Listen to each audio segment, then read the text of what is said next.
Kamala Harris's bid for the 2024 presidential race is making headlines with a dynamic campaign strategy and significant public engagement.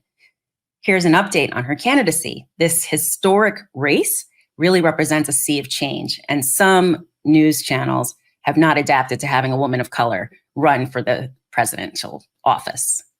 Let's check out this Fox News clip. Obviously, you compare him to President Biden, who is muddling his way through speeches. People know he couldn't go more than better, right? Yep, couldn't go more than 15 minutes.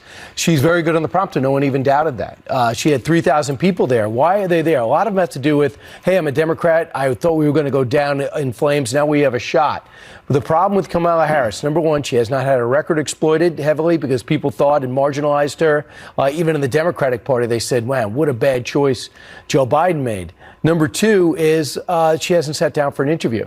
When she sits down in an interview and says, do you want to defund ICE? Where do you stand on Medicare for all? Why didn't you show up?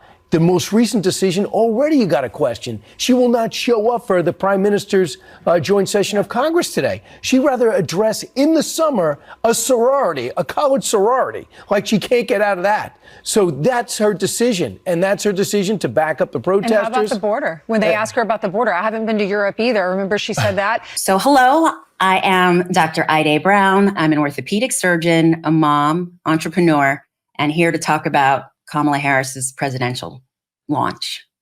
Colored sorority. I'm Dr. Sonia Sloan, and I guess I am new to this whole era of being colored. When did we get there, right? I'm an orthopedic surgeon, I'm a mom, and I am a Black woman that is all involved and pumped for Kamala Harris's bid for the 2024 presidential election.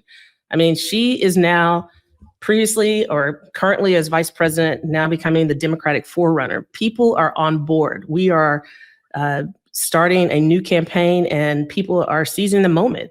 We're here for it. We pay homage to, Joe Biden, and we thank our president, our current president, for seeing the bigger picture here, for being able to step down and allow history to be made, but more so the progress, to stop a very dictator, racist, narcissistic, misogynist person in 45, and now to really ignite the United States for a whole new movement.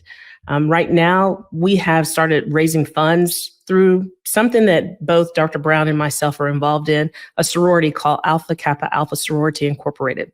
Now, this is no personal venting for that organization. We do not, and we respect the D9. The D9 is an organization, multiple organizations that have come together to put Kamala Harris in office. And so we do not speak for that organization. However, we are proud members of that organization. And so, recently there was different things that happened over this past week after she announced that she was gonna put her hat in. 44,000 African-American Black women, not colored women, Black women. Colored.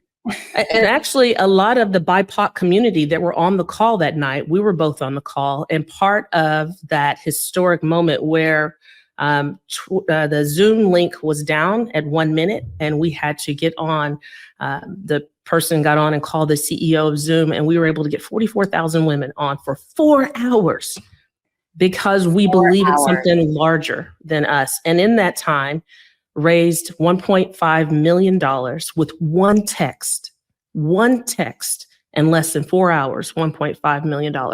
And in that 24-hour cycle, Kamala Harris's campaign raised over $81 million. So people are saying, what do the numbers look like, the polling numbers? It doesn't matter. You have ignited another side of America that has been dormant and quiet, and we are here for it. So I'm more afraid for people that don't know that, there's now everyone jumping in, including the African-American, Black men, who this week also raised over $1.5 million on their own call, and they broke also the Zoom links and had to jump on 2 YouTube channels. Couldn't get people into the rooms because there was so much support. And we also, you saw that also on Twitter, there was a link sent out for Answer the Call.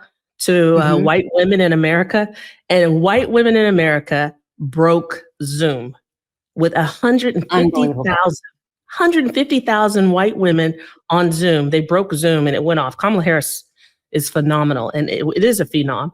And they raised over $2 million in a very short amount of time. So we talk about how this widespread grassroots effort is really making a difference for fundraising and positioning Kamala Harris to be the favorable candidate for President of the United States in 2024.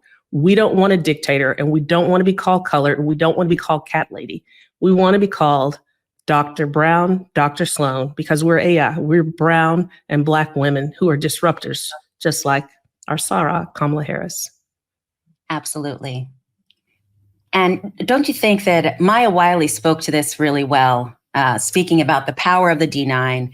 And really, it seems that the excitement and this grassroots movement around Kamala Harris may have thrown the 45's campaign a little off. And Maya Wiley really speaks to that. So let's go to that clip.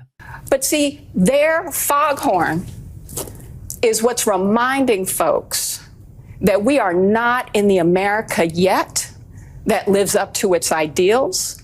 We haven't been, but we made real progress. And when they are showing us who they are, when they calling us colored, Fox News is talking about colored. Sebastian Gorka called her a woman of colored. That's language nobody uses anymore, and it's not a dog whistle. It's saying we're going to go back to when you were in the back of the bus. And we're going to tell you that we're going to put government resources to ensuring that white men get protected. Well, to the extent that there's a grievance, let me tell you what the only grievance is. Anybody who says that this country shouldn't be its better angels and that we shouldn't recognize actual qualification in a woman of color, and that they have come for our vote. Yes, and I'm wearing my shirt because we at the Leadership Conference have a campaign called And Still I Vote, because they've also been doing everything in their power because of the browning of America to make it harder for us to vote intentionally. So instead of trying to get our votes, which is exactly what should be happening here, instead they're trying to make white people afraid of us. That is what we fought a civil rights war over and had the second Reconstruction over. And this is what's at stake now. And when she says we won't go back, she's saying, keep on cutting, because we coming. We are coming. We are coming. Again, Dr. Iday Brown, orthopedic surgeon, mom entrepreneur, and nonprofit founder here. I think Maya Wiley really nails it in that clip. There is a browning of America, and that's making America the country that it was established to be, right? Where we are excited about and embracing everyone's differences because it makes us a stronger country.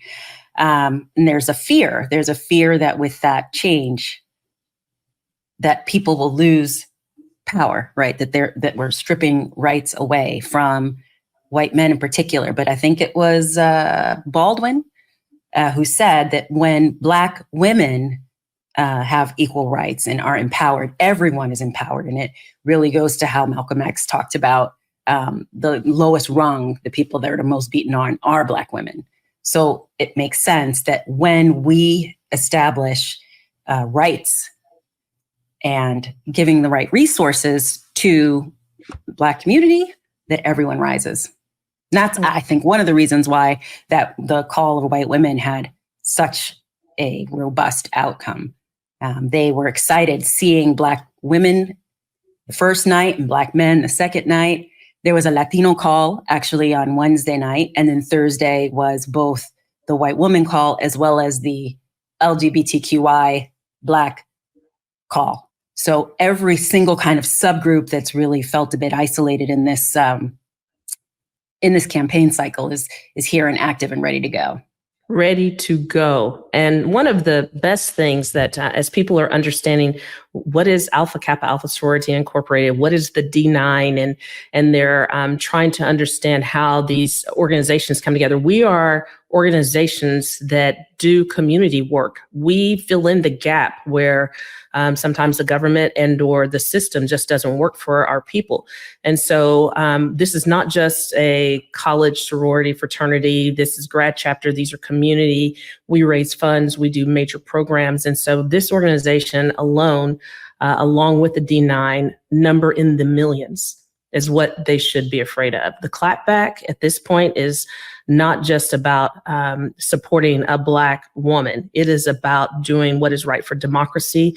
It's about maintaining and getting our, making sure we have our freedoms to everything from women's health rights to voting rights to equal pay to so many other things. And this week, or a couple of weeks ago, actually, Kamala Harris did speak, Vice President, at the Boule. And the Boule is our national conference for Kappa Alpha Sorority Incorporated. And she was inspirational. And that's what the country needs right now. We need someone that is not going to fight. We need someone that will fight, we can fight with to win the battles of injustices in America. If you want to see an inspiration, just listen to Vice President Kamala Harris at the Dallas Kappa Alpha National Boule Convention. This is the most existential, consequential, and important election of our lifetimes. Sorors,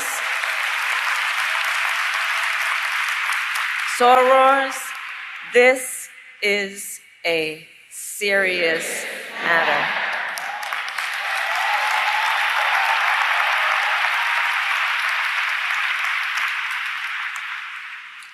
And so in this moment, once again, our nation is counting on the leaders in this room to guide us forward, to energize, organize, and mobilize, to register folks to vote, and to get them to the polls in November. Because we know when we organize, mountains move. When we mobilize, nations change. And when we vote, we make history. So I'll conclude with this. For 116 years, the members of our sorority have been on the front lines of the fight to realize the promise of America. This year, let us continue that work. Let us fight for freedom, opportunity, and equality. Let us, as always, fight with optimism, with faith, and hope. And let us see it through. Because when we fight, we win. God bless you, and God bless the United States of America. Excellent. Excellent. Excellent. When we mobilize, we move mountains, she said. And that's not just Black and brown people. That's not just the LGBTQIA. That is all of us together. That is a community of faith. That is community of believers. That is America. Who we are as true Americans is about not just making history, but making a difference for the future, for our kids, for generations to come. And when we fight, we win. When we fight, we win. All right, we'll catch up with everyone in our next eh-yah segment. Love this video? Make sure you stay up to date on the latest breaking news and all things Meidas by signing up to the MeidasTouch newsletter at MeidasTouch.com/newsletter.